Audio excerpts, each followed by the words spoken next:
So today we have the Senate race that is one of the most high-profile Senate races that was in the country. And of course, you know what I'm talking about. It is,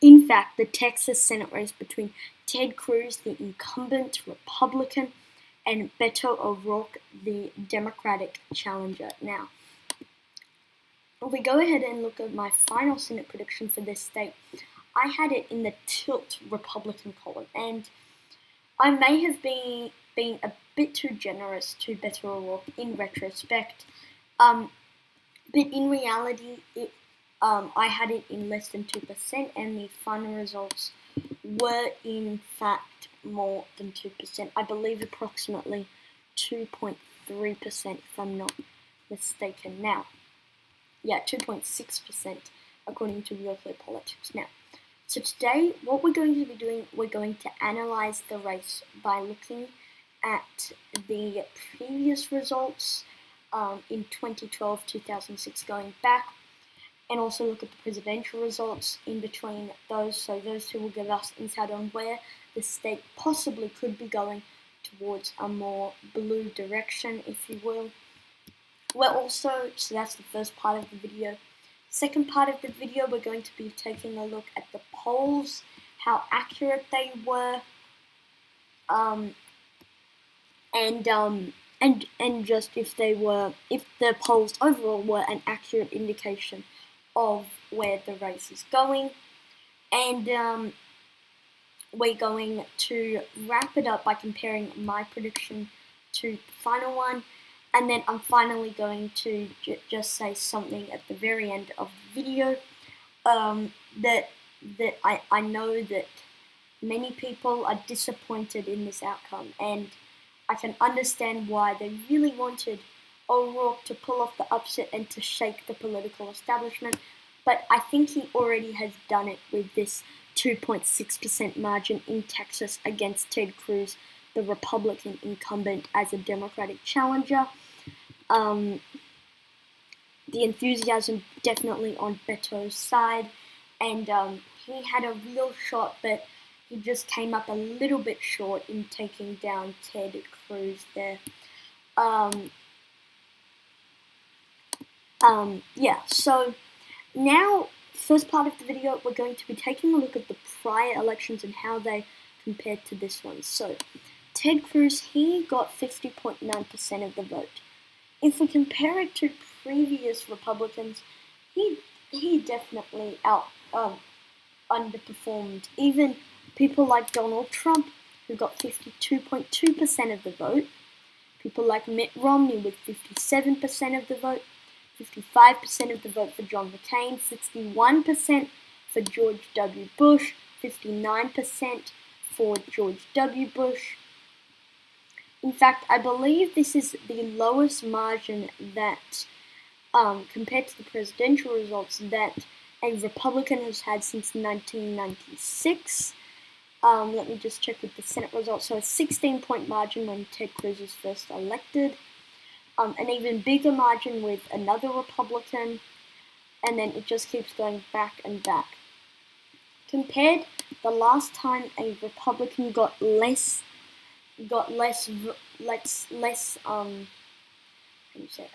a smaller percentage was in 1988. That's very, very impressive for Beto O'Rourke, and doesn't look the best on Ted Cruz in all sincereness. But every single time a Republican has won by a larger margin than Ted Cruz did, including himself back in 2012. Now, if we go ahead and look at the presidential results, again, last time that happened was 1996 in the presidency, and then I believe it was 1988 for the Senate. Very, very pretty stunning results there for the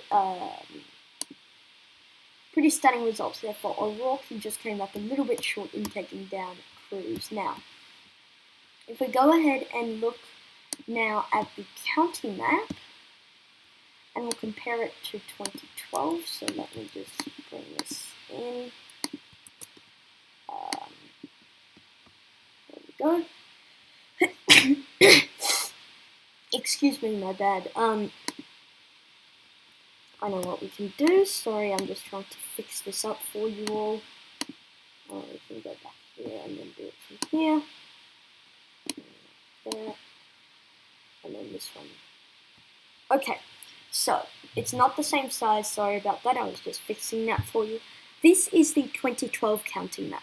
We can see that Ted Cruz pretty much had a clean sweep of all these northern counties.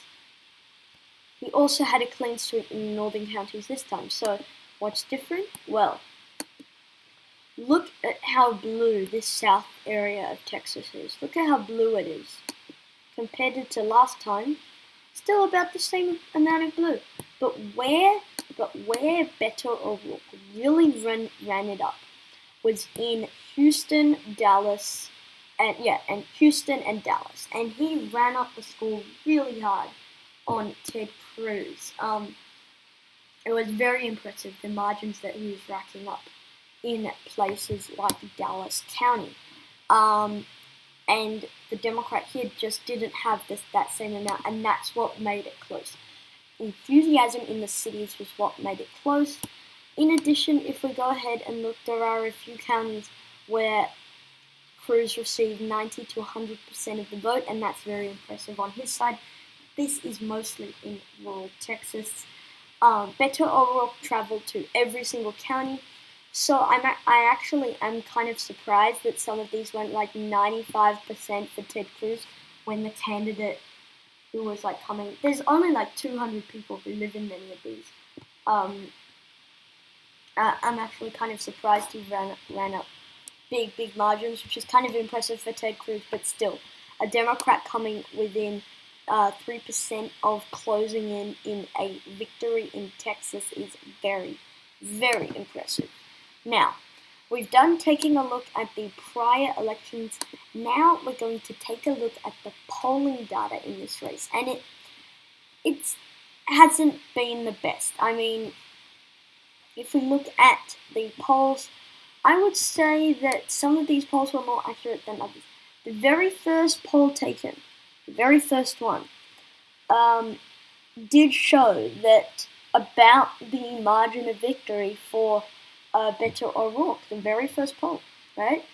If we look at O'Rourke's numbers, 44% compared to 48%, so it gained a bit, but Cruz gained kind of a lot, 47% to 50%, but still O'Rourke gained quite a lot as well. Final RCP average had Cruz winning by 6.8%. Some of these polls, sorry, just one sec. Okay, good. Some of these polls showed Cruz leading by almost double digits. In fact, one poll even did show he was winning by double digits. I was not buying that whatsoever. He's not going to win by double digits. And I was proved right by the results. In fact, all of the final four polls showed Ted Cruz leading by more than he actually won by. And that says something. That says that O'Rourke gained a lot of young people to come out and vote. He gained a lot of people that don't usually come out to vote.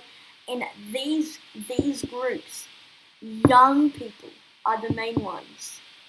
They are not factored into many of these polls, and because they don't vote. But now they did vote in this election because of Beto's strength as a candidate, and they really thought that Beto O'Rourke spoke to the issues that they were facing. Ted Cruz leading by 6.8% in the final Real Clear Politics average. He went on to win by 2.6%. So if I can do math, I believe I'm not gonna even try since I'm really bad at doing that kind of thing while I'm recording.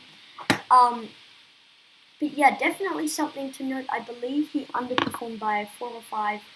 And yeah, it's really, it really is quite impressive that Beto O'Rourke was able to do that. Yeah, he now I just finished, so he underperformed. He overperformed, so by 4.2% compared to where Ted Cruz was going to be. Now, in addition, Cruz pretty much stayed where he was, but Beto O'Rourke gained in the final result, and that is also something to note. Now, definitely very good news, and the polling, my overall conclusion, not great, but you could kind of expect that the polling was going to be off, considering Beto O'Rourke's strength with people who don't usually vote. So I'm about to wrap it up. Thank you guys for watching this video. Comment down suggestions below, and I'll see you all in the next one.